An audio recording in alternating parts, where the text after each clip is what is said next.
Episode 3 में हम देखते हैं कि zombie man house of evolution की तलाश में निकलता है, पर एक्चुअली में उसे साइतामा ऑलरेडी डिस्ट्रॉय कर चुका होता है।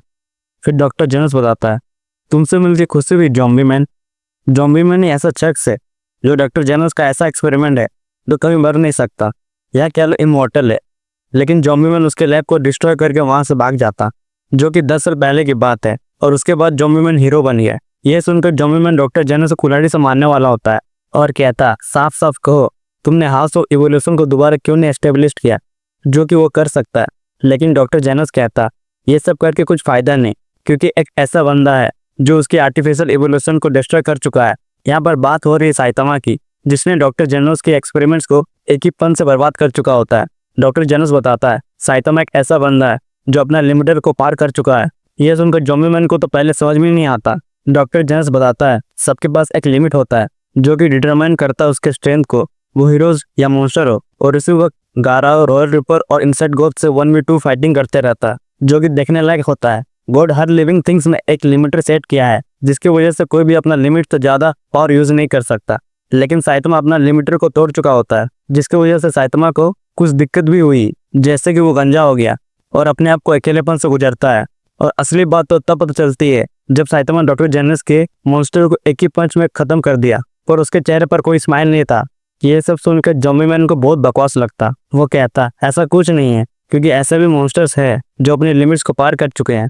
डॉक्टर जेनस बताता है, वही बात मॉन्स्टर्स की तो वो अपने सराउंडिंग्स की वजह से या सोसाइटीज में खुश ना होके अपने पावर्स गेन करते हैं, और कुछ हीरोज जिसको साइंटिफिक एक्सपेरिमेंट किया जाता है, और नहीं तो कुछ लोग पैदा से ही सुपर हीरोज बनते हैं। लेकिन साइतामा का ऐसा केस नहीं है। वो बचपन से ही एक आम इंसान लेके पैदा हुआ था, लेकिन अपनी मेहनत और डिसिप्लिन से खुद की लिमिटर को तोड़ चुका है। और उसके बाद हम देखते हैं कि गाराव रॉयल रिपर और इंसेक्ट गॉड से फाइट करते रहता है। गाराव सोचता है, ये मॉन्स्टर्स तो सिल्वर फैंग से भी ज्यादा स्ट्रांग है। उसे लगता है ये फाइट उतनी आसान नहीं होने वाली है।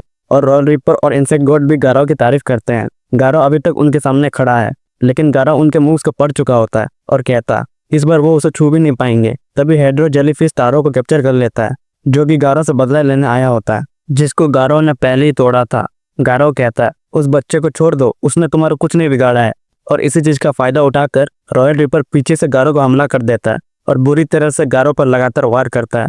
इससे पहले रॉयल रिपर गाराव को मार ना दे, इंसेक्ट गॉड रोक लेता है और वे लोग चल देते हैं, और साथ में तारो को भी अपने साथ लेके चल जाते हैं। उसके बाद हम देखते हैं कि किंग वीडियो गेम्स खेलते रहता है और जेनस उसको देखता है। वो कहता है वो फिलहाल के लिए साइतामा और किंग के साथ वीडियो गेम्स नहीं खेल सकता जब तक वो पूरी तरह से रिकवरी नहीं हो जाता है। सब लोग साइतामा का वेट करते रहते हैं कि वो कब लौटेगा। सिल्वर फैंग कहता, साइतामा गाराव को ढूंढ नहीं पाएगा, क्योंकि गाराव फिलहाल के लिए मॉन्स्टर एसोसिएशन के हाइडआउट में है। लेकिन जेनस कहता, जब तक साइतामा गाराव और मॉन्स्टर एसोसिएशन को डिस्ट्रॉय नहीं करेगा, वो वापस नहीं लौटेगा। और कुछ देर बाद साइतामा घर लौटता है। वो बताता है उसे रास्ते में बहुत परेशानी हो गई थी। ये सुनकर सब लोग चिंता करते हैं, लेकिन साइतामा कहता, अरे यार तुम लोग अभी तक मेरे घर से गए नहीं। और बताता है उसे रास्ते में कुछ मॉन्स्टर के साथ एक्सीडेंट हो जाता है, तो इसकी वजह से उसके कपड़ों में खून लगा हुआ है। ये सुनकर सब लोग कहते हैं, क्या मॉन्स्टर एसोसिएशन से था? साइतामा कहता, नहीं, वो बस एक नॉर्मल मॉन्स्टर था जो हर जगह होता है। लेकिन तभी सब लोग उससे पूछते हैं कि ज्यादा समय तो वो पूरा कॉन्फिडेंस में था, तो अभी वो डिप्रेस में क्यों है?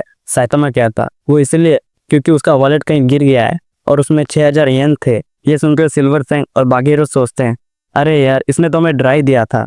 और तभी साइतामा को याद आता कि उसने तो और एक चीज भूल गया है, और वो है कैबेज, जो कि फैमिली रेस्टोरेंट में भूल गया है।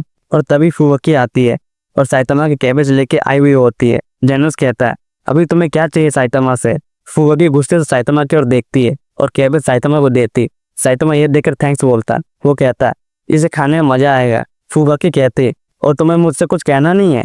साइतामा कहता, और थैंक्स इसके लिए। फुवकी गुस्से से कहती है, माफी मांगे मुझसे, क्योंकि साइतामा बिना बिल पे करके घर लौट आया, जिसकी वजह से फुवकी को बिल पे करना पड़ा। और कहती, तुम मुझसे बिना बात करके भाग गए। लेकिन साइतामा तो फुवकी की बात को ध्यान ही नहीं दिया था। जेनस ये देखते रहता है। वो सोचता, क्यों हमेशा फुवकी साइतामा के पीछे पड़ा हुआ है? क्या वो साइतामा के अप्रेंटिस बनना चाहती है? लेकिन जेनस सोचता कि वो ऐसा होने नहीं देगा।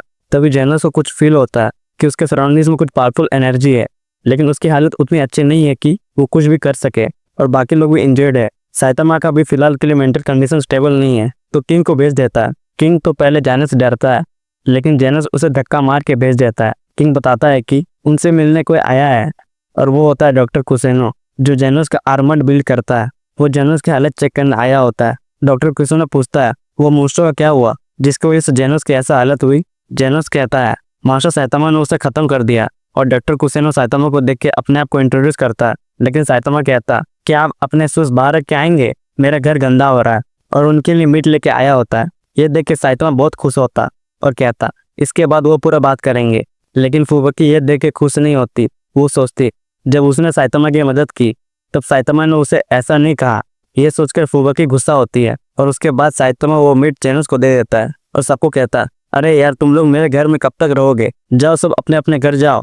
उसके बाद हम देखते हैं कि रॉयल रिपर और इंसेक्ट गॉड कहता वो गारो को मार दिए। रॉयल रिपर बताता पहले तो वो सिर्फ गारो से बात करना चाहते थे, लेकिन गारो उन पर हमला किया, इसकी वजह से उन्हें मारना पड़ा। लेकिन गारो को पता चल जाता है कि ये लोग झूठ बोल रहे हैं, तो वो सच बताते हैं।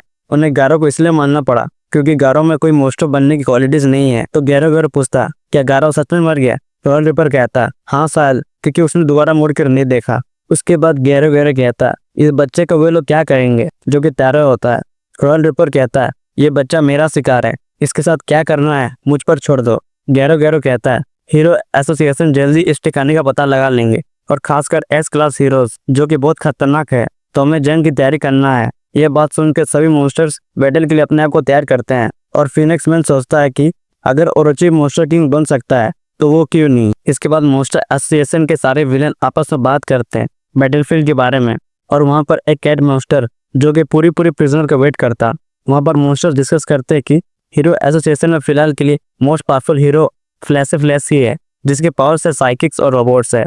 लेकिन मॉन्स्टर कहते हैं उनकी निंजा की स्पीड ही काफी है। उसके बाद रॉयल रिपर तारो को एक रूम में बंद कर देता है। वहाँ पर वागामा होता है जो कि बिजनेसमैन का लड़का होता है। वो तारो को देख के खुश होता और कहता है जल्दी हीरोज उन्हें बचा लेंगे। लेकिन सामने एक मॉन्स्टर सुन के हंसता है। वो कहता है उन्हें कोई बचाने नहीं आने वाला है। वागामा कहता है मॉन्स्टर्स को खत्म करने के लिए मेटल बेट ही काफी है। लेकिन वो मॉन्स्टर कहता है चाहे ऐसा रंग हीरोज क्यों ना आ जाए, उनके पास ऐसा मॉन्स्टर्स है जो गॉड लेवल का पावर रखते हैं। ये सुनकर तारो और वागामा डर जाते हैं और हम देखते हैं गारो जख्मी हालत में नीचे पड़ा हुआ होता है।